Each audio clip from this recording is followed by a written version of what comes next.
16वीं आलमी उर्दू कॉन्फ्रेंस में शाहिद साहब हमारे साथ हैं। Sir thank you very much, आपने हमें टाइम दिया।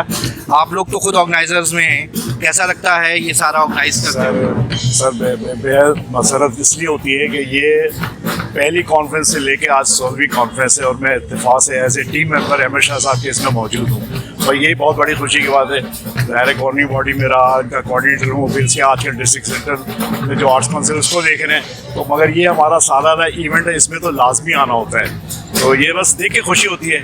डिस्ट्रिक्ट सेंट्रल वाली आर्ट्स काउंसिल कितनी एक्टिव है और वहाँ पे क्या प्रोग्राम वगैरह शुरू हो गए? अभी सर वहाँ पर हुआ ये है कि लिटरेरी एक्टिविटीज़ हो रही है, शेर और अदब की महफिलें, मुशायरे, नातिया महाफिल। अब अगले इस दिसंबर में इंशाल्लाह वहाँ एक फिल्म फेस्टिवल है, फैमिली जो फन हो रहा है, फेस्टिवल जो होता है फन फेयर टाइप का, वो होने वाला है। फिर उसके जनवरी में एक थिएटर फेस्टिवल है। ये 2 एक्टिविटीज़ तो इन फ्यूचर है।